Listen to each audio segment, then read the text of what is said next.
Hello friends, तो कैसे हैं आप सब। आई होप आप सब अच्छे होंगे। स्वागत है आप सभी का आपके अपने चैनल जुनून पढ़ाई का में।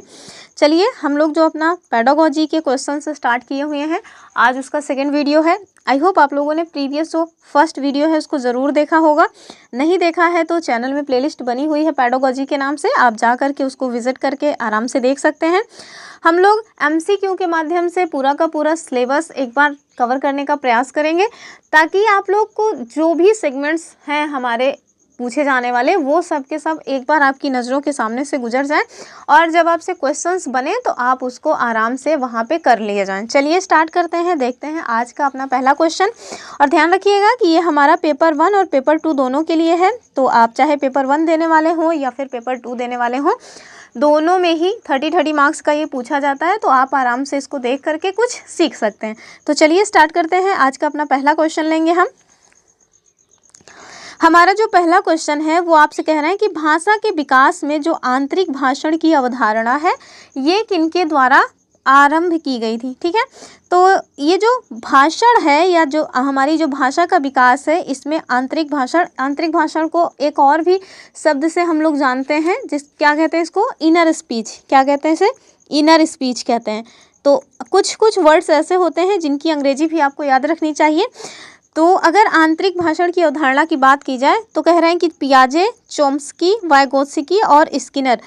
तो इसका आंसर तो हो जाएगा हमारा वाइगोत्स्की। ठीक है, तो जो वाइगोत्स्की है ना, इन्हीं के द्वारा आंतरिक भाषण की अवधारणा दी गई थी। ठीक है, तो इसको याद रखिएगा कि जो वाइगोत्स्की हैं, ये ऐसा मानते हैं कि जो बच्चा होता है ना, वो अपने व्यवहार को नियोजित और निर्देशित करने के लिए भाषा का प्रयोग करता है। ये वर्ड बड़ा इंपॉर्टेंट है।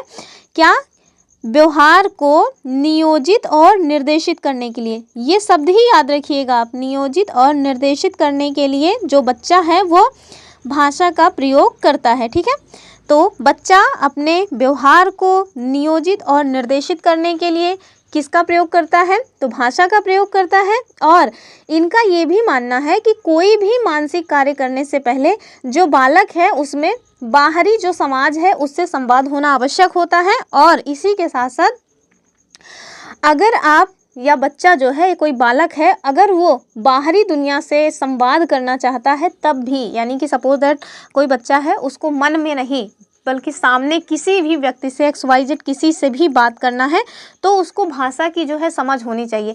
कुछ ना कुछ तो भाषा की उसको समझ होनी चाहिए, तभी तो वो अपनी जो अंदर की बातें हैं वो किसी और से शेयर कर पाएगा। तो इस वजह से भी भाषा की समझ होना ज़रूरी है। और एक बात और इन्हीं के द्वारा कही गई है, वाइगोत्स्की के द्वारा, कि जो बालक होते हैं वो अपने अंदर आत्मवार्तालाप की आदत बना लेते हैं। यानी कि जो बच्चे होते हैं, ज़रूरी नहीं कि वो सारी बातें किसी बाहर वाले से ही कहें। बाहर वाले का मतलब ये नहीं कि घर परिवार के बाहर, नहीं, हो सकता है मम्मी पापा भी इसी में आ जाएंगे। बच्चा अगर खुद के अलावा किसी और से बात कर रहा है तो समझ लीजिए कि वो बाहर वाला ही है। तो जो बच्चे होते हैं ना, वो बाहर वालों के अलावा अपने आप से बात करने की आदत बना लेते हैं, जिसको क्या कहा जाता है, तो इनके द्वारा कहा गया है सेल्फ टॉक। यानी कि जो बच्चे हैं वो अपने अंदर आत्मवार्तालाप की आदत बना लेते हैं। तो याद रखिएगा, ये जो इनर स्पीच है, ये वाली बात किसके द्वारा दी गई है, तो वाइगोत्स्की के द्वारा दी गई है। आगे देखेंगे अगला क्वेश्चन। और अगर अभी तक आप लोगों ने वीडियो को लाइक नहीं किया है तो वीडियो को लाइक ज़रूर कर दें और चैनल को सब्सक्राइब भी कर लें। सब्सक्राइब करके अपना जो बगल में बेल आइकन है उसको ज़रूर प्रेस कर दें, ताकि आपको डेली टू डेली नोटिफिकेशंस मिलती जाएं। चलिए अगला क्वेश्चन हम देखेंगे अपना। कह रहे हैं, यह तथ्य कि बच्चों को सांस्कृतिक रूप से प्रासंगिक ज्ञान की आवश्यकता होती है, निम्नलिखित में से किस व्यक्ति से संबंधित है। यानी कि ये जो स्टेटमेंट है कि जो बच्चे हैं उन्हें सांस्कृतिक रूप से प्रासंगिक ज्ञान की आवश्यकता होती है, ये स्टेटमेंट किनके द्वारा दिया गया। आपके पास 4 ऑप्शन है। डार्विन के द्वारा, दूसरा है BF स्किनर, तीसरा है यूरी ब्रोनफैन-ब्रेनर के द्वारा, या फिर ल्यू वाइगोत्स्की। इन्हें आप कहीं कहीं देखेंगे कि लाई वाइगोत्स्की भी लिखा मिलेगा। तो इसका आंसर तो हो जाएगा हमारा ऑप्शन डी। क्या हो जाएगा, लेओ वाइगोत्स्की या फिर ल्यू वाइगोत्स्की। इन्हीं के द्वारा ये बताया गया कि जो बच्चा होता है वो सांस्कृतिक रूप से प्रासंगिक ज्ञान की आवश्यकता महसूस करता है, या बच्चों को इस तरह की आवश्यकता होती है। अब देखिए, इनके द्वारा ये कहा गया, यानी कि जो वाइगोत्स्की जी हैं इनके द्वारा ये कहा गया कि जो बच्चे हैं उनका संज्ञानात्मक विकास उनके जो सामाजिक और सांस्कृतिक मतलब कि परिवेश है उससे प्रभावित होता है। एकदम सही बात है कि आप देखेंगे जो बच्चा होता है ना उसका जो भी विकास है वो उसके आसपास का जो पर्यावरण है उससे बहुत प्रभावित होता है। अगर कोई ऐसा पर्यावरण में पल रहा बच्चा है जहाँ अन्य लोग सिर्फ एक दूसरे से गाली गलौज करते रहते हैं, तो आप देखिएगा कि जो बच्चा है जो भी काफ़ी छोटा है वो भी वही गाली गलौज सीखेगा, उसको कुछ और एक्स्ट्रा माइंड में नहीं आएगा। तो जो परिवेश है ना वो बच्चे का जो विकास है उसमें बहुत बड़ा रोल प्ले करता है। इवन आप कहें सबसे बड़ा रोल प्ले करता है उसके आसपास का जो वातावरण है वो। और इसके अलावा आप देखिए इनके द्वारा ये भी कहा गया कि बच्चों का जो संज्ञानात्मक विकास है उसको निर्देशित करने के लिए सांस्कृतिक रूप से जो प्रासंगिक ज्ञान है इसकी आवश्यकता होती है। तो इसका आंसर क्या हुआ? आंसर हो गया अपना ऑप्शन डी। अगला क्वेश्चन देखेंगे हम। टोटल 20 क्वेश्चन हमने लिए हैं। देखिए ये बहुत ही इंपॉर्टेंट क्वेश्चन है। आकलन कई बार पूछा गया है, इवन हर साल ही पूछा जाता है चूँकि आपके सिलेबस का पार्ट है।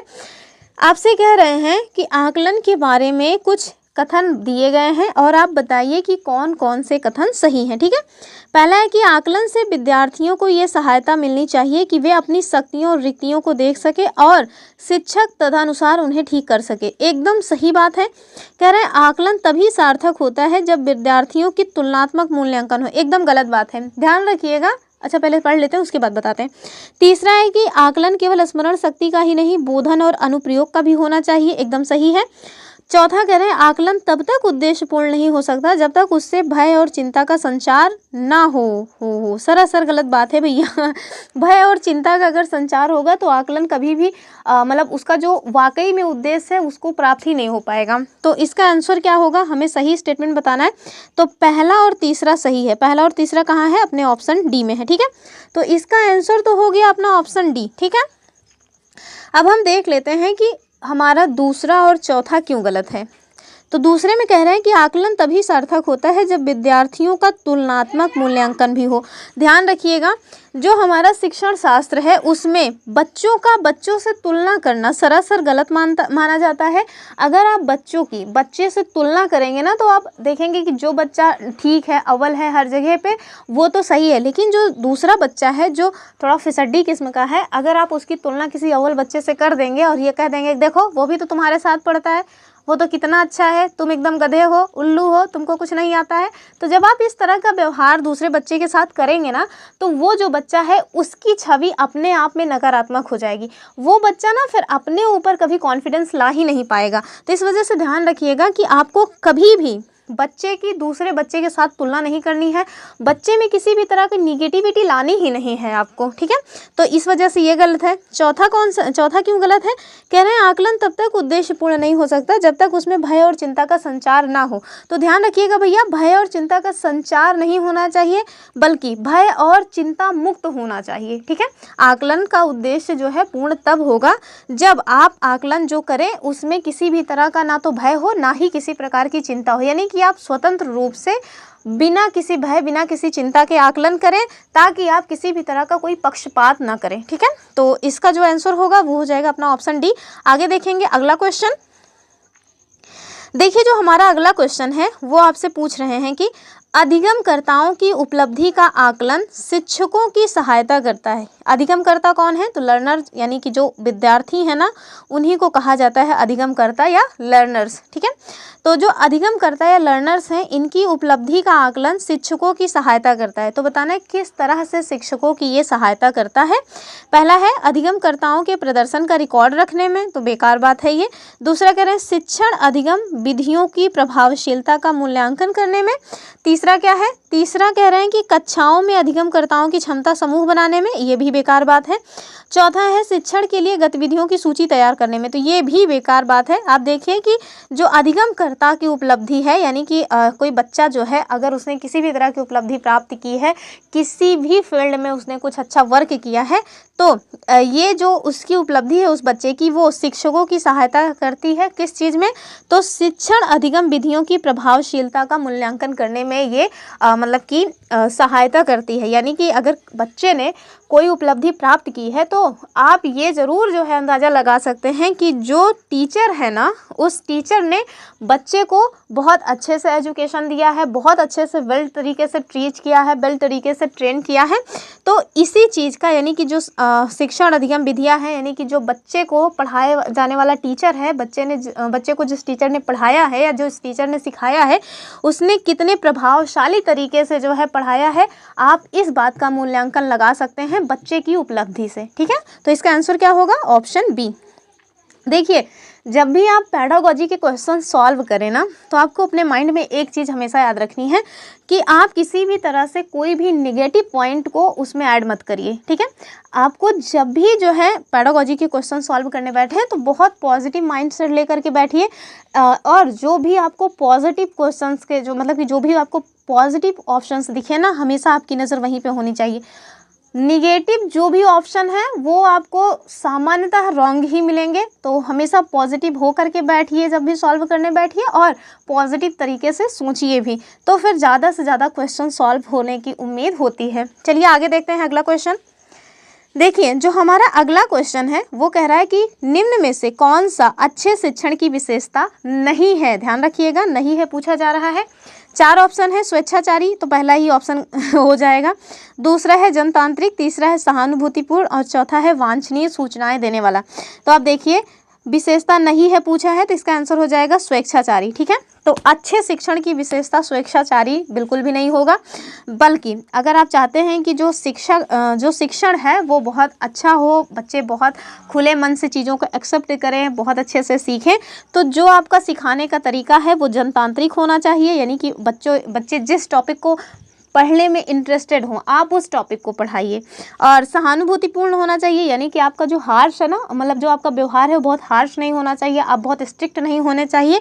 और वांछनीय सूचनाएं देने वाला, तब जैसे बच्चों को क्या है, उन्हें चॉकलेट बिस्किट बहुत पसंद है, पेट्स वगैरह अच्छे लगते हैं, तो आप जब कोई एग्जाम्पल्स दीजिए, किसी भी प्रकार की सूचना आप देना चाहते हैं एग्जाम्पल्स के माध्यम से, तो उस तरह से आप उन्हें कोरिलेट करके एग्जाम्पल्स दीजिए। फेरी जो होते हैं, यानी कि जो परियां वगैरह होती हैं, उनकी कहानियों को लेकर के कोई एग्जाम्पल दे दीजिए। कोई मूवी वगैरह हो, या कोई जैसे बालवीर टाइप का कुछ आता है ना, सीरियल आता था मुझे नहीं पता, सुना है, बच्चे बहुत उसको पसंद करते हैं, तो आप उस तरह के कुछ एग्जाम्पल्स दे करके बच्चों को जो वो पसंद करते हैं उस तरह की सूचना दे करके शिक्षण जो है उसको अच्छा बना सकते हैं। ठीक है, लेकिन अगर आप सोचें कि आप एकदम स्वेच्छाचारी तरीके से एकदम अपने आप को समझें कि हम ही राजा हैं, सारी मतलब जो बच्चे पार्टी है वो सब प्रजा है, हम जो चाहेंगे वो पढ़ाएंगे, जो हमारा मन करेगा वो एग्जाम्पल देंगे, तो फिर वो जो आपका पढ़ाने का तरीका है वो बेकार है। उससे ना तो बच्चे बहुत ज़्यादा इंटरेक्ट करेंगे और ना ही बच्चों को बहुत समझ आएगी। तो ये वाला तरीका जो है वो सबसे बेकार है, तो यही इसका आंसर भी हो जाएगा। आगे देखिए अगला क्वेश्चन। जो हमारा अगला क्वेश्चन है वो क्या कह रहा है निम्नलिखित में से कौन सी गतिविधियां शैक्षणिक विश्लेषण के पूर्व सक्रिय चरण में शामिल है। ठीक है, पहला क्या है, सीखने के परिणामों को बताते हुए, दूसरा प्रवेश क्षमता का पता लगाना, तीसरा सीखने के प्रकार की पहचान करना। ठीक है, तो आप देखिए ऑप्शन है ए 1 2 3 दोनों सही, मतलब सब सही है। दूसरे में है कि 2 और 3 सही है। तीसरा क्या है, 1 और 3 सही है, और चौथा है कि 1 और 2 सही है। तो इसका आंसर क्या होगा, इसका जो आंसर हो जाएगा वो हो जाएगा हमारा ऑप्शन ए, यानी कि जो हमारा स्टेटमेंट 1 2 और 3 है ये तीनों की तीनों सही हैं। क्या पूछ रहा है आपसे, कह रहा है कि कौन सी गतिविधियां हैं जो शैक्षणिक विश्लेषण के पहले सक्रिय चरण में शामिल हैं। तो उसमें आपको सीखने का जो परिणाम है ये भी आएगा, जो प्रवेश क्षमता है ये भी आएगी, और सीखने का जो प्रकार है वो भी आ जाएगा। ठीक है, और इसमें क्या होता है, इससे जो है जो शिक्षक है ना वो कक्षा शिक्षण करने से पहले जो छात्र है उनकी विषय वस्तु और जो भी शिक्षण प्रक्रिया है उसके बारे में सूचना एकत्रित कर लेता है। मतलब कि उसे ये पता चल जाता है कि बच्चे का जो पूर्व ज्ञान है वो क्या है, बच्चे को क्या कुछ आता है कि नहीं आता, क ख ग घ भी आता है कि नहीं आता। इससे क्या होगा, आपको बच्चों को बताने में आसानी रहेगी, बच्चों को पढ़ाने में आसानी रहेगी। अब पता चला अगर आपको यही नहीं पता कि जो आपकी क्लास में बच्चा है वो उसको कुछ आता है कि नहीं आता, उसको अपना नाम लिखना भी आता है नहीं आता, इवन वो बोल भी पाता है कि नहीं पाता है, सुन भी पाता है कि नहीं पाता है। अगर आपने ये सारी चीज़ें नहीं देखी, और साथ में ये भी देखना चाहिए ना कि किस बैकग्राउंड से आ रहा है। बैकग्राउंड का मतलब ये नहीं कि आप जात पात और जात धर्म पूछने लगे, तो ये नहीं, मतलब क्या किसी ऐसी जगह से तो नहीं आ रहा है जहाँ पे एजुकेशन का लेवल जो है बहुत ही ख़राब है, कुछ भी नहीं है, लोगों ने आसपास के लोग भी कुछ नहीं पढ़े हैं, फैमिली मेम्बर्स भी कुछ नहीं पढ़े। तो अगर आपको ये सब नहीं जानकारी रहेगी ना, तो आप जो मन करेगा उस तरह से पढ़ाना स्टार्ट कर देंगे, तो जो आपका मतलब टीचिंग स्किल है ना, वो फिर वो कमाल नहीं दिखा पाएगी जो दिखाना चाहिए, जो फिर बच्चों को कुछ समझ भी नहीं आएगा। तो इस वजह से ये बहुत ज़रूरी होता है कि बच्चे का क्या पूर्व ज्ञान है ये आपको पता हो, ठीक है। आगे देखेंगे अपना अगला क्वेश्चन। हमारा जो अगला क्वेश्चन है कह रहा है कि मनोचिकित्सक डोमेन से क्या तात्पर्य है, ठीक है। आपसे मनोचिकित्सक डोमेन के बारे में पूछा जा रहा है। पहला ऑप्शन क्या है, मानसिक क्षमता, दूसरा है शारीरिक क्षमता, और तीसरा क्या है, तीसरा है भावनात्मक विकास, चौथा है मानसिक या शारीरिक कौशल, ठीक है। तो आप देखिए जो हमारा मनोचिकित्सक डोमेन है, इसका मतलब होता है, यानी कि इससे तात्पर्य होगा ऑप्शन डी, मानसिक या शारीरिक कौशल, ठीक है। आप जानिए कि ये जो मानसिक या शारीरिक कौशल है, जिससे जानकारी हमें मनोचिकित्सक डोमेन से मिलती है, ये किसके द्वारा दिया गया था। तो इसका जो वर्गीकरण है या ये जो बात है ये दी गई थी 1966 में, और देने वाले कौन हैं, तो जो सिम्पसन महोदय हैं उन्हीं के द्वारा ये बात बताई गई थी, सिम्पसन महोदय के द्वारा। और इसके अंतर्गत होता क्या है, इसके अंतर्गत जो बच्चे होते हैं ना, वो मांसपेशी क्रियाओं से काम करते हैं, यानी कि जो बच्चे हैं वो मांसपेशी क्रियाओं पर ज़्यादा बल दें, इस चीज़ का स्टडी इसमें किया जाता है, या इस चीज़ के बारे में इसमें बातचीत की जाती है। मांसपेशी क्रियाओं का मतलब क्या हुआ कि मतलब शारीरिक रूप से बच्चे काम करें, तो ये आपको देखने को मिलेगा जो हमारा मनोचिकित्सक डोमेन है वो, और किसके द्वारा दिया गया था, सिम्पसन के द्वारा, कब, 1966 में, ठीक है। अगला क्वेश्चन देखेंगे हम। ये क्वेश्चन काफ़ी इंपॉर्टेंट है, कह रहे हैं कि सीखने के उद्देश्यों में सर्वोच्च पायदान पर कौन है, ठीक है। पहला है समझ, दूसरा है प्रयोग, तीसरा है मूल्यांकन, चौथा है विश्लेषण। तो इसका आंसर क्या होगा, इसका आंसर तो हो जाएगा हमारा ऑप्शन सी, यानी कि मूल्यांकन। और मूल्यांकन को क्या कहते हैं, फीडबैक कहते हैं, फीडबैक, ठीक है। तो फीडबैक जो है ना वो सर्वोच्च लेवल पे है। सर्वोच्च लेवल का मतलब है कि बच्चा सबसे लास्ट लेवल जो है, बच्चे ने सीखा, किया, दिखाया आपको, उसके बाद जो आपने किया वो क्या है, वो है फीडबैक, ठीक है। बच्चे ने अच्छा किया, बुरा किया, या उसको कुछ सुधार करने की ज़रूरत है, या फिर आप उसको एक्सीलेंट दे रहे हैं, तो ये सारी जो चीज़ें हैं ये आप फीडबैक के अंतर्गत दे रहे हैं। तो सर्वोच्च जो स्तर है वो फीडबैक होता है, यानी कि जिसको कि हम मूल्यांकन कहते हैं।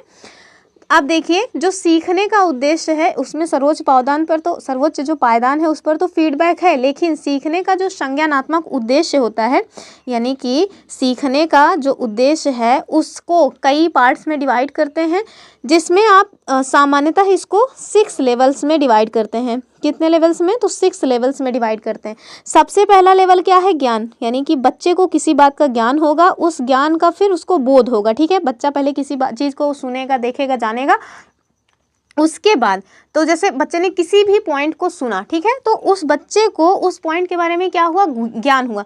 जब बच्चे ने उसे थोड़ी देर कुछ उसके बारे में जो सोचा विचारा, तो वो क्या है, वो बच्चे के द्वारा बोध हुआ उसका, ठीक है। उसके बाद फिर बच्चा क्या करेगा, फिर अनुप्रयोग करेगा, ठीक है। क्या करेगा, अनुप्रयोग करेगा, और उसके बाद फिर अनुप्रयोग करने के बाद वो विश्लेषण करेगा। क्या करेगा, विश्लेषण करेगा। विश्लेषण करने के बाद फिर संश्लेषण करेगा, संश्लेषण करेगा। उसके बाद अंततः फिर क्या आएगा, फीडबैक। क्या आएगा, मूल्यांकन या फीडबैक। ये जो 6 चरण हम आपको बताए हैं, ये चरण बड़े इंपॉर्टेंट हैं। डायरेक्ट इसका क्रोनोलॉजी लगाने के लिए आता है, तो इसको याद रखिएगा कि जो सीखने का संज्ञानात्मक मतलब उद्देश्य है उसको 6 लेवल्स में डिवाइड किया गया है। टॉप मोस्ट पे तो मूल्यांकन आता है, उसके नीचे संश्लेषण, फिर विश्लेषण, फिर अनुप्रयोग, फिर बोध, फिर ज्ञान। यानी कि सबसे पहले क्या होगा, बच्चे को ज्ञान होगा, उसके बाद बोध, फिर अनुप्रयोग, फिर विश्लेषण, उसके बाद संश्लेषण, और अंततः आपकी जिम्मेदारी है, यानी कि आपके द्वारा किया जाएगा उसका फीडबैक, ठीक है। तो आंसर क्या होगा इसका, अपना ऑप्शन सी। नेक्स्ट क्वेश्चन देखेंगे हम। और जो हमारा क्वेश्चन नंबर नेक्स्ट है, क्वेश्चन नंबर 9, क्या कह रहा है, कह रहा है कि शिक्षण की प्रोजेक्ट विधि के क्या लाभ हैं, ठीक है। पहला, प्रोजेक्ट क्रियाकलापों के लिए रुचि तथा प्रेरणा स्वतः उत्पन्न किए जाते हैं तथा विद्यार्थियों को अधिगम के प्रति मोहित करने के लिए बाह्य बल या अनुनय विनय की आवश्यकता नहीं पड़ती है। एकदम सही बात है ये। दूसरा कह रहे हैं कि ये विद्यार्थियों को उनके भविष्य के जीवन की तैयारी में मदद करता है, तो ये बात भी कैसी है, सही ही है। और ऑप्शन दिए हैं कि 1 और 2 सही है, ना तो 1 ना तो 2, केवल 1 और केवल 2, तो दोनों के दोनों स्टेटमेंट सही दिए हुए हैं। जो हमारी प्रोजेक्ट विधि होती है सीखने की ही एक विधि है प्रोजेक्ट विधि। प्रोजेक्ट विधि का ये फ़ायदा होता है कि जो बच्चे हैं ना वो खुद ही प्रेरित होते हैं इसको सीखने के लिए। आपको किसी भी तरह का कोई बाह्य बल नहीं लगाना पड़ता है बच्चों को सिखाने के लिए। और दूसरा ये जो है बच्चे जो होते हैं उनके भविष्य के जीवन की तैयारी में भी मदद करता है। और इसको दिया किसने था, ये बड़ा इम्पॉर्टेंट है कि जो प्रोजेक्ट विधि है इसके प्रतिपादक कौन है। तो जो प्रतिपादक हैं उनका नाम है किलपैट्रिक। क्या नाम है, किलपैट्रिक। कई बार ये क्वेश्चन डायरेक्ट पूछा गया है कि प्रोजेक्ट विधि के प्रतिपादक कौन है, तो जो किलपैट्रिक हैं ये हैं प्रोजेक्ट विधि के प्रतिपादक। अगला क्वेश्चन देखेंगे हम। देखिए जो हमारा अगला क्वेश्चन है कह रहा है कि व्याख्यान विधि का एक लाभ है कि, यानी कि जो व्याख्यान विधि होती है उसमें क्या आपको फ़ायदा मिलेगा। पहला है कि समस्याओं को सुलझाने के लिए सुगम बनाता है, बेकार बात है ये। दूसरा कह रहा है विद्यार्थियों में उच्च अधिग्राह्यता होती है, गलत बात है, बच्चे भजन की तरह सुन के चले आते हैं। तीसरा कह रहा है एक लघु अवधि में तथ्यात्मक सूचना का एक बड़ा भाग प्रकट करता है, तो यही बात सही है। और ये उपर्युक्त तो सभी तो बेकार ही है। तो आप देखिए कि जो व्याख्यान विधि होती है ना, आप देखे होंगे कि जो हम क्या बोलते हैं उसको, NCERT की बुक कंप्लीट करवा रहे हैं अपने इसी चैप्टर पे। NCERT की जो बुक कंप्लीट हो रही है इसी चैनल पे, उसमें जिस मतलब कि तरीके को हमने यूज़ किया है, जो विधि है हमारे पढ़ाए जाने की, वो कौन सी विधि है, वो व्याख्यान विधि है। उसमें आप देखिए कि 1 घंटे में या फिर 30 मिनट या 35 मिनट पे पूरा का पूरा एक चैप्टर ख़त्म हो जाता है और सारी की सारी जो भी सूचनाएं हैं वो आपको मिल भी जाती हैं। तो इससे ना केवल यही चीज़ होती है कि अगर बहुत सारी चीज़ें हैं, बहुत ब्रॉड सिलेबस है, तो व्याख्यान विधि के माध्यम से उसको जल्दी से जल्दी कवर किया जा सकता है। तो इसका आंसर क्या होगा कि एक छोटी सी अवधि में या एक लघु अवधि में जो तथ्यात्मक सूचना है उसका एक बड़ा भाग प्रकट हो जाता है। तो यही व्याख्यान विधि का फ़ायदा होता है। ध्यान रखिएगा छोटे बच्चों के लिए ये विधि किसी काम की नहीं होती है। आप छोटे बच्चों में अगर इस विधि को अपनाना स्टार्ट कर देंगे तो छोटे बच्चे फिर भजन के जैसे आएंगे, ऊँघते हुए सुनेंगे और चले जाएंगे। उनके लिए नहीं होती, बड़ी क्लासेस के लिए ये इंपॉर्टेंट होती है। आगे देखेंगे अगला क्वेश्चन। और जो हमारा अगला क्वेश्चन है कह रहा है निम्नलिखित में से कौन सी समावेशी शिक्षा का लाभ है। बहुत ही इंपॉर्टेंट है समावेशी शिक्षा, डायरेक्ट पॉइंट ही दिया हुआ है आपके सिलेबस में।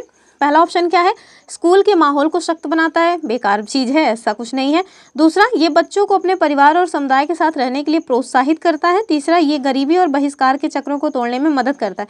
तो पहला नहीं होगा, तीसरा तो जरूर ही होगा। इस टाइप से क्या एलिमिनेशन से कोई ऑप्शन हो रहा है कि नहीं देख लेते हैं। तो देखिए पहला है इसमें, तो ये नहीं होगा, ये भी नहीं होगा। अब आपके पास केवल 2 ऑप्शन बचे, तो तीसरा दोनों में ही दिया है, तो एलिमिनेशन में आप 50-50 तक सॉल्व कर ले जाएंगे, लेकिन पूरा का पूरा नहीं सॉल्व कर पाएंगे। तो आप देखिए कि जो हमारा ऑप्शन 2 और ऑप्शन 3 है, दोनों के दोनों जो है पॉइंट सही हैं। यानी कि जो समावेशी शिक्षा है इसके कई लाभ हैं, जैसे ये जो है अपने परिवार और समुदाय के साथ रहने के लिए प्रोत्साहित करता है, और दूसरा गरीबी और बहिष्कार के चक्रों को तोड़ने में मदद करता है। साथ में स्कूल का जो वातावरण है ना उसको लचीला बनाता है। यहाँ क्या दिया हुआ है, सख्त बनाता है, तो सख्त नहीं बनाता बल्कि लचीला बनाता है। और साथ में बच्चों में आत्मविश्वास और सामाजिक कौशल का जो विकास होता है उसमें भी सहायता करता है समावेशी शिक्षा। तो इसको याद रखिएगा। आगे चलते हैं अगला क्वेश्चन।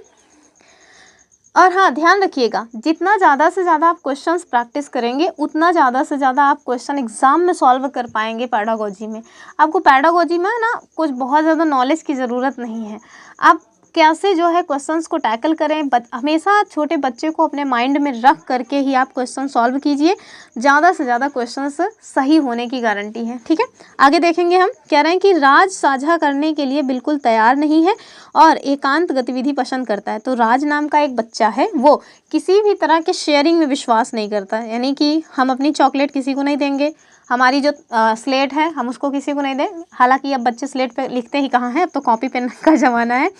या हम अपनी पेन किसी को नहीं देंगे, पेंसिल किसी को नहीं देंगे। तो जो राज नाम का बच्चा है ना, उसका जो माइंड सेट है वो इस तरह का है, और साथ में अकेले में रहना पसंद करता है, मतलब कि बहुत ज़्यादा उसको दोस्त बनाने ठीक नहीं लगते, कोई आके उसके पास बैठ जाता है तो वो थोड़ा मतलब अनकंफर्टेबल फील करने लगता है। तो राज की जो ये गतिविधियां हैं या राज के द्वारा किए जाने वाला ये व्यवहार जो है वो क्या मतलब प्रदर्शित कर रहा है, आपको यही बताना है। पहला है हमारा एक लोकप्रिय बच्चा, तो क्या आपको लगता है कि इस तरह का कोई बच्चा किसी लोकप्रिय हो सकता है? नहीं होगा ना। दूसरा कह रहा है एक तिरस्कृत बच्चा, एक ईर्ष्यालु बच्चा, नहीं ईर्ष्यालु होता ना तो सबसे झगड़ा करते फिरता, ना कि एकांत पसंद करता। और चौथा एक खुशहाल बच्चा, तो कहीं से देख के लग रहा है कि वो खुशहाल बच्चा होगा। तो अब याद रखिएगा कि ये एक तिरस्कृत बच्चा है, यानी कि ये जो बच्चा है ना वो एक तिरस्कृत बच्चा है। इसी वजह से इसको किसी के साथ ना तो मिलना पसंद है, ना तो अपनी चीज़ों को शेयर करना पसंद है। तो आप देखिए इसका आंसर क्या होगा, एक तिरस्कृत बच्चा। अगला क्वेश्चन देखिए, अगला क्वेश्चन कह रहा है आपसे वंचित समूहों के विद्यार्थियों को सामान्य विद्यार्थियों के साथ पढ़ाना चाहिए, इसका अभिप्राय क्या है? तो ये भैया समावेशी शिक्षा होगा इसका आंसर। ये जो समावेशी शिक्षा है ना, इसी के तहत इस तरह के काम किए जाते हैं कि कोई भी बच्चा हो, किसी भी समूह से आ रहा हो, किसी भी जगह से आ रहा हो, या इवन किसी भी तरह से हो सकता है दिव्यांग ही क्यों ना हो, अगर आप उसको सही जो बच्चे हैं, सामान्य जो बच्चे हैं उनके साथ बैठाएंगे, उनके साथ पढ़ाएंगे लिखाएंगे, उनके साथ सीखने का अवसर देंगे, तो क्या होगा, तो ये जो आप प्रक्रिया कर रहे हैं इसी को कहा जाता है समावेशी शिक्षा। बहुत ही इंपॉर्टेंट है, मोस्ट इम्पॉर्टेंट चीज़ है ये समावेशी शिक्षा। आगे देखिए जो हमारा अगला क्वेश्चन है बता रहे हैं कि आशा नाम की एक जो भी है बच्ची ही होगी, 14 साल की बच्ची ही होती है दरअसल। तो आशा जो है वो 14 वर्ष की आयु में वो सब कार्य करती है जो अधिकतर 6 से 7 वर्ष के बच्चे करते हैं। तो आशा की ये अवस्था का क्या कारण है? यानी कि आशा जो है वो 14 ईयर्स की है, लेकिन उसका जो IQ लेवल है ना वो आप देखिए कि इस तरह से है जिस तरह से क्लास 6 और 7 के बच्चों का होता है। तो जो आशा है ना वो इस तरह का व्यवहार क्यों कर रही है, इसका क्या कारण है, ये आपको बताना है। पहला है कि मानसिक अक्षमता, अपंगता, आनुवांशिकता या फिर कुपोषण। तो आंसर इसका क्या होगा? इसका जो आंसर होगा वो हो जाएगा अपना ऑप्शन ए, यानी कि मानसिक अक्षमता। ठीक है, क्या होगा? मानसिक अक्षमता। तो जो आशा है यानी कि जो बच्ची है आशा, उसको जो है कुछ मेंटली विकार है जिसकी वजह से वो अपने लेवल के जो कार्य है उसको ना करके अपने से छोटे लेवल के जो बच्चे हैं उनके जितना कार्य कर पाती है। तो इसको कुछ मेंटल प्रॉब्लम है। अगला क्वेश्चन देखेंगे हम, और जो हमारा अगला क्वेश्चन है कह रहा है इनमें से कौन सी अशक्तता वाले बच्चे की एक विशेषता है। ठीक है, अशक्तता वाला जो बच्चा है उसकी कौन सी एक विशेषता है। अब आप सोच रहे होंगे कि हर एक शब्द को बहुत ज़्यादा बोलचाल की भाषा में बताया जाए, तो दरअसल भैया बहुत ज़्यादा बोलचाल की भाषा में अगर बताया जाएगा ना तो आप फिर क्वेश्चन को वहाँ टैकल नहीं कर पाएंगे एग्ज़ाम हॉल में। क्यों? क्योंकि वहाँ इसी तरह के शब्द आएंगे। तो इसी वजह से इन्हीं शब्दों को देखिए, इन्हीं शब्दों को समझने की कोशिश कीजिए। पहला क्या है? 50 के नीचे बुद्धि लब्धि। दूसरा क्या है? धारा प्रवाह रूप से पढ़ने तथा शब्दों पे पलट कर जाने में कठिनाई। तीसरा क्या है? अन्य बच्चों को धमकाना तथा आक्रामक कार्यों में लगे रहना। लास्ट में है एक ही प्रकार की गत्यात्मक क्रिया को बार बार दोहराना। ठीक है, तो अशक्तता वाले बच्चे की एक विशेषता क्या होगी? तो इसका जो आंसर होगा वो तो हो जाएगा ऑप्शन बी, यानी कि धारा प्रवाह रूप से पढ़ने तथा शब्दों पर पलट करके जाने में उसको कठिनाई होगी। तो ये क्या है? ये एक जो है डिसऑर्डर होता है जो कि पठन संबंधी विकार है। इसको बोलते क्या है एग्जैक्टली? तो ये होता है ऑर्गेनाइजेशनल लर्निंग डिसऑर्डर। क्या होता है? Organisational learning disorder. तो ये एक तरह से विकार है जिसमें बच्चों को क्या प्रॉब्लम क्या होती है कि वो एक साथ धारा प्रवाह रूप से पढ़ नहीं पाते हैं तथा अगर शब्दों पर दोबारा से पलट कर जाना हो तो उसमें भी कठिनाई महसूस करते हैं। तो ये है ऑर्गेनाइजेशनल लर्निंग डिसऑर्डर। ठीक है, आगे देखेंगे अगला क्वेश्चन। और ओहो ये तो नीचे ऊपर हो गया, चलिए फिलहाल के लिए जो हमारा अगला क्वेश्चन है कह रहा है डिस्ग्राफिया मुख्यतः किस कठिनाई से जुड़ा हुआ है। तो ये जो कठिनाइयाँ हैं मतलब कि ये जो डिस्ग्राफिया, डिसलेक्सिया, डिसकैलकुलिया वगैरह है ना, ये बड़े इंपॉर्टेंट हैं, इनको याद रखिएगा।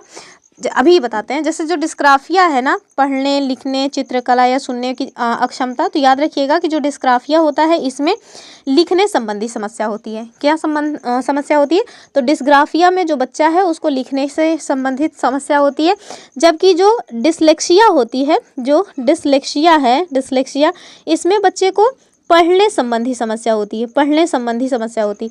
और जो डिसकैलकुलिया जो है, इसमें क्या होता है? इसमें बच्चे को अंकीय जो समस्याएं हैं ना वो होती है, जोड़ घटाना गुणा भाग, यानी कि अंकों को देखकर उसकी हालत ख़राब हो जाती है। लिखा हुआ है 12, करते करते वो कब 21 हो जाएगा उसको पता ही नहीं चलेगा। तो ये होता है डिसकैलकुलिया, ठीक है। और जो बच्चा मतलब कि डिसलेक्सिया से प्रॉब्लम ग्रसित होगा उसको पढ़ने में प्रॉब्लम होगी, जबकि जो डिस्ग्राफिया से संबंधित बच्चा है, यानी कि किसी बच्चे को अगर डिस्ग्राफिया हो गया तो उसको लिखने में प्रॉब्लम होगी, उसकी राइटिंग ऐसी रहेगी कि फिर कोई पढ़ ही ना पाए। जैसे अभी हमारी राइटिंग इसमें चलती है, फिर पता नहीं आप लोग पढ़ पाते हैं कि नहीं, लेकिन मुझे ये हुआ नहीं है, डिस्ग्राफिया नहीं हुआ है दरअसल। मुझे तो ये बोर्ड पे लिखने में थोड़ा इजी, मतलब स्क्रीन पे लिखने में थोड़ा प्रॉब्लम होती रहती है। धीरे धीरे ये सही होने लगेगा। लेकिन जो बच्चे मतलब डिस्ग्राफिया से ग्रसित होते हैं वो फिर ए को कैसे लिखेंगे, बी को कैसे लिखेंगे, मतलब उनकी लिखावट आपको समझ नहीं आएगी। साथ में स्पेस में भी प्रॉब्लम होगी। सपोज दैट ए के बाद बी यहाँ लिखना है तो वो नहीं समझ पाएंगे कि ए के बाद बी यहाँ लिखना है या फिर यहाँ लिखना है, तो स्पेस वाली प्रॉब्लम भी वो फेस करते हैं।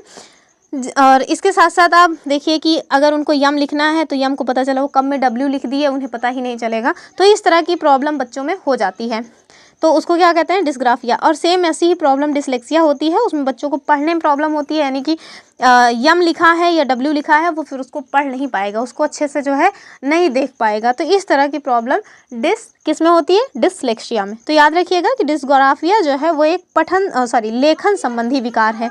आगे देखेंगे अगला क्वेश्चन।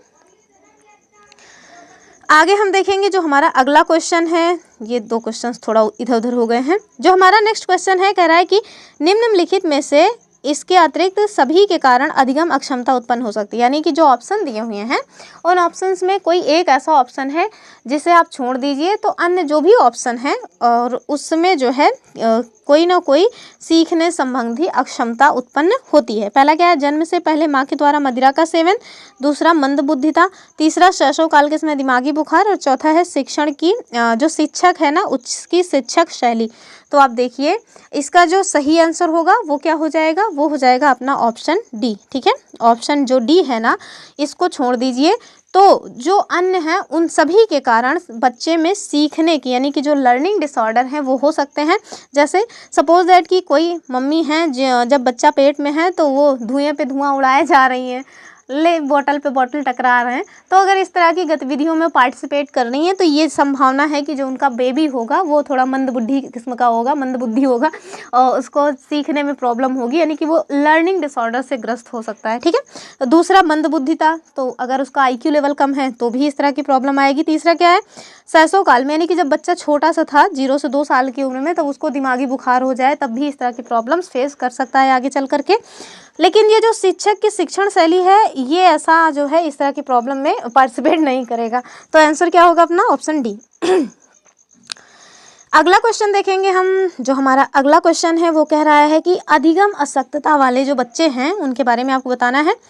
ऑप्शन ए है कि बच्चों में एक समान दिखाई देने वाले अक्षर और वर्णों में भ्रम होता है, ठीक है। दूसरा क्या है?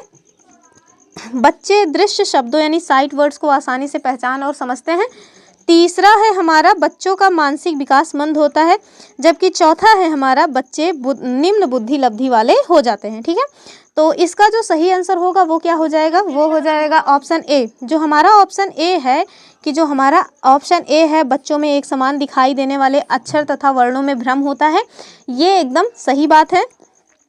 अगर कोई लर्निंग डिसऑर्डर से ग्रस्त बच्चा है तो उसको इस तरह की प्रॉब्लम्स देखने को मिल जाएंगी, यानी कि कहीं पे बी लिखा है तो वो डी, उसको डी समझ लेगा, कहीं पे यम लिखा है तो वो उसको पता चला डब्ल्यू समझ लेगा। तो इस तरह की प्रॉब्लम्स बच्चे में होती हैं। आगे देखेंगे अपना अगला क्वेश्चन।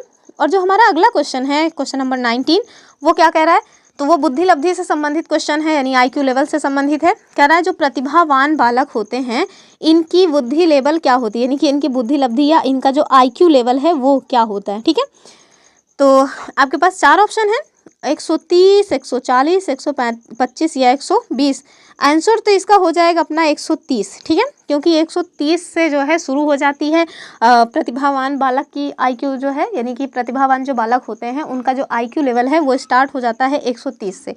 तो फिर 130 के ऊपर 140, 50, 160 कुछ भी हो, वो माने जाएंगे कि वो प्रतिभावान बालक ही हैं, ठीक है। तो एक व्यक्ति थे जिनका नाम है टरमैन। क्या नाम है? टरमैन नाम है, एक व्यक्ति है, इनका नाम है टरमैन।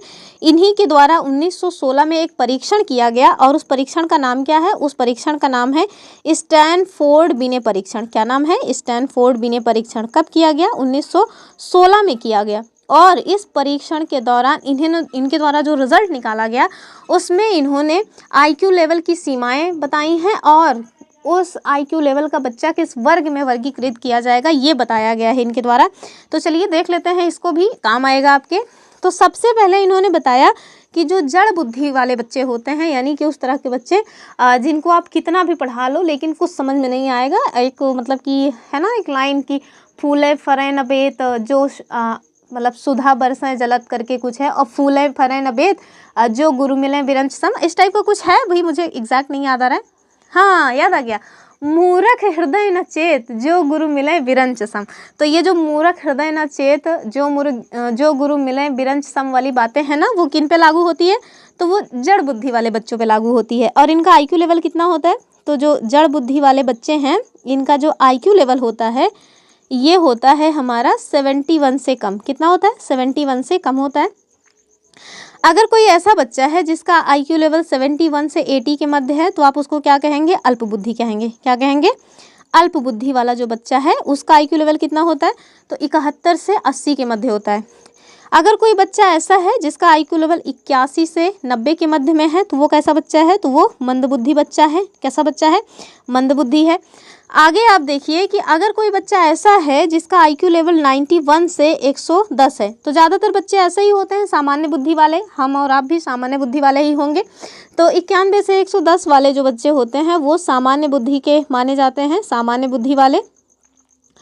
आगे आप देखिए कि अगर कोई बच्चा ऐसा है जिसकी बुद्धि लब्धि 111 से 120 है, यानी कि आईक्यू लेवल 111 से 120 है, तो वो तीव्र बुद्धि वाला बच्चा है। कैसा है? तीव्र बुद्धि वाला बच्चा है।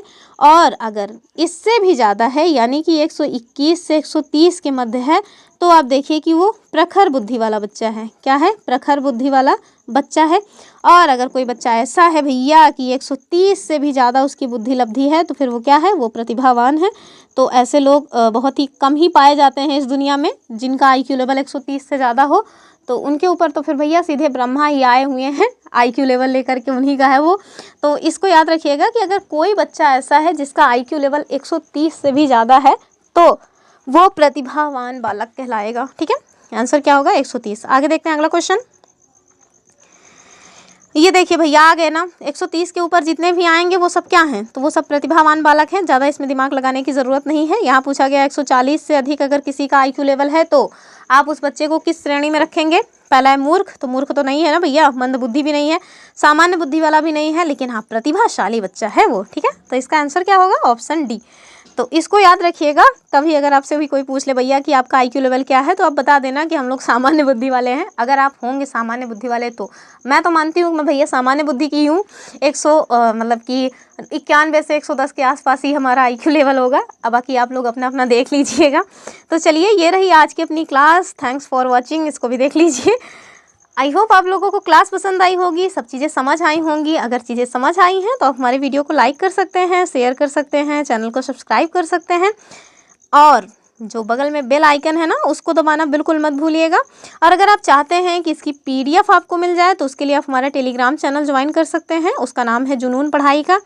डेली टू डेली जो भी वीडियोज़ आती हैं उसका जो लिंक है वो आपको मिल जाएगा। थोड़ा सा गड़बड़ हो गया। तो इसको अगर आप जो हमारा टेलीग्राम चैनल है उसे ज्वाइन करेंगे तो आपको डेली क्लासेस की लिंक मिल जाएंगी। फिर आपको यहाँ वहाँ भटकना नहीं पड़ेगा, क्योंकि अक्सर हमने देखा है कि जो यूट्यूब है ना वो हमारी क्लासेस के नोटिफिकेशंस नहीं देता है। अभी चैनल नया नया है ना तो उसको नखरे ज़्यादा आ रहे हैं, वो हमारे चैनल के नोटिफिकेशंस वीडियोस के नहीं देता है लोगों को। तो अगर आप हमारा टेलीग्राम चैनल ज्वाइन कर लेंगे तो वहाँ पे आपको इसकी रोज़ की रोज़ नोटिफिकेशन मिल जाएगी और आपकी एक भी क्लास मिस नहीं होगी। तो चलिए, ये रही आज की अपनी वीडियो। फिर मिलेंगे अपने नेक्स्ट वीडियो में, तब तक के लिए जय हिंद।